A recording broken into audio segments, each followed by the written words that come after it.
The trial of Mang Serapio. All right, go ahead. All right.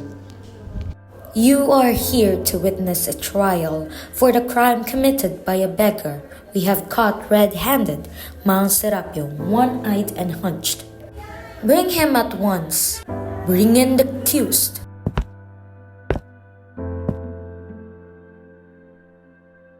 Good evening, sir. Good evening as well, gentlemen. Silence! Do not speak while we are speaking. Only rude people speak while someone else is talking. Forgive him. People like him, powerless and uneducated, are naturally like that. Sit up straight. And that, indeed, is the problem for those with power like us.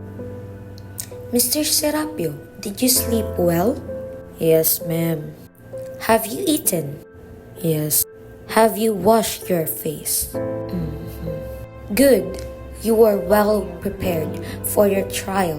How many days have you been wearing that shirt? In my 9 years as a judge in this federation, I've never encountered interrogators as chatty as these two. Proceed with the trial. Well, that's your problem.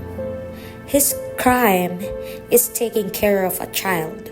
A crime because taking care of the child tempts one to spend money. Therefore, the Federation loses money. He was caught by 3 members of this Federation. This trial is just a formality. His punishment is something these beggars want to witness. He will be blinded. Tell us your name. Sit up straight. Serapio. Serapio? Yes. Serapio what? Serapio. Serapio Serapio? Oh no, ma'am. Just Serapio. Just Serapio. Occupation? None, ma'am. What? You have no occupation? Aren't you a beggar? Yes, ma'am. Then that's your occupation. Classification. Classification? Classification. Your Honor, what should we do now? Establish a crime. Well then, Mr. Serapio, are you married? I mean, before. Yes. Oh, there is. Second question, do you have a child? No, ma'am. What's wrong? Who do they hear you talking to? Who is Sol? My daughter. Oh, there is something after all. What are you talking about? She is my child, but has been dead for a long time. Fix your explanation so we could understand. I have a child. She has the same name as my wife, Sol Consuelo, but she has been dead for a long time. What did you say? Nothing. Well, there's nothing. You're just acting dramatic. What now? Is the trial over? Yes, sir. He admitted that Sol is his child. Bring out the items. This here, the box of instruments we use to punish members. This federation is remarkable, full of wisdom and understanding, because in truth, these punishments are acts of charity. For instance, take miming or crippling. Suppose the criminal is blind and benefits from their blindness. Wouldn't they earn even more if they were also crippled?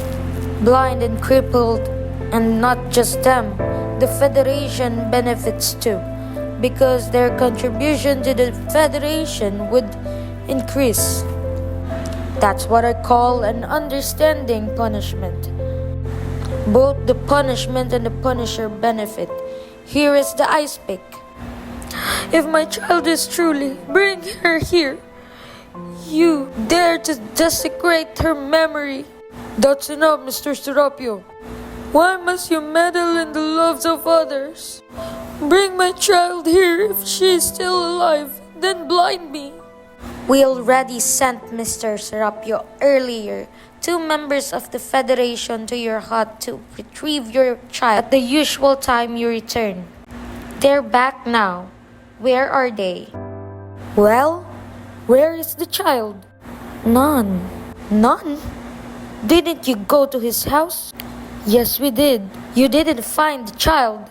If you're lying, We didn't see no one except for a trunk. trunk? What's in the trunk? We don't know.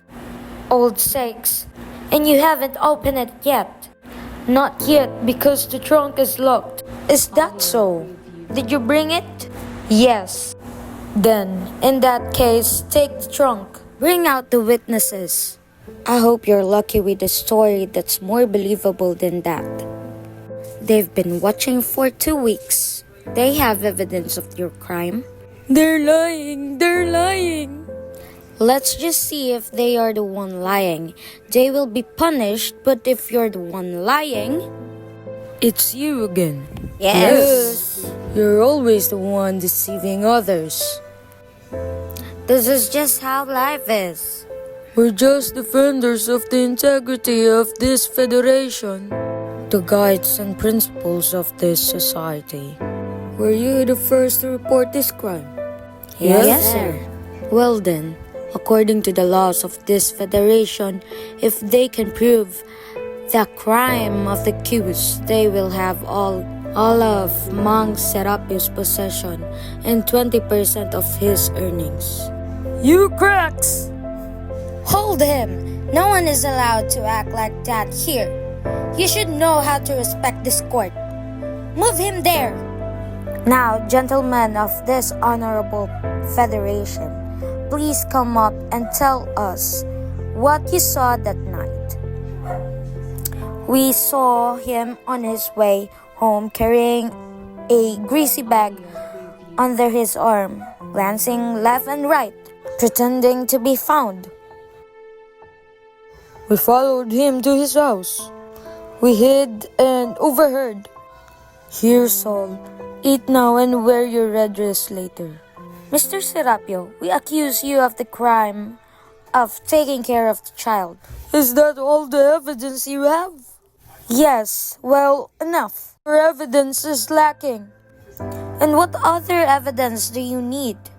Saul is my bedwed child, you fools. Don't speak like that in front of us. We are the officers of this Did you court. think you've got me? Well, no. Has anyone ever seen my child alive? Huh? Has no one ever seen his living child? We heard him talking to his child every night during the whole week we observed him. And we know exactly what he said. They're because... all lying! They're all lying! Mr. Serapio, because every night at the same house, we would hear him repeatedly say, "Here it is, Saul. Eat now and later wear your red dress." And he repeated his every night. They're all lying! They're lying to take all my belongings! But did you see his child? No. We heard you speaking to your child. Huh? Open the trunk. There's nothing inside, just an old thing I found in the garbage. Why, my Serapio? Are you hiding something? I used it at home as a chair. It was locked when I got it. No, there's nothing inside. Then, Mr. Serapio, you won't feel our opening. Open the trunk. How do you know, Mr. Serapio? You lied earlier. You already opened. No, there's nothing inside. No. Come on, open it. Don't! Stop us! Stop us! I'll expose you to the police. I'll expose you. You and your cruelty. I'll expose your fraud to the public. I'll expose this federation. No one can help you, Mr. Serapio. Not the police, the newspaper, no one in the world. Your cries will not be heard. Your emancipated body will be found among the black flowers of Pasig. Remember that you have 40 pesos to give to the Federation every day, and you will give the money to us. And if you don't, you all know what it is. So open the trunk. Oh, don't! You'll just laugh at me, blind on the outside, completely blind. You won't understand me. All right, open the trunk. Manika, are you the father of a rag? Oh,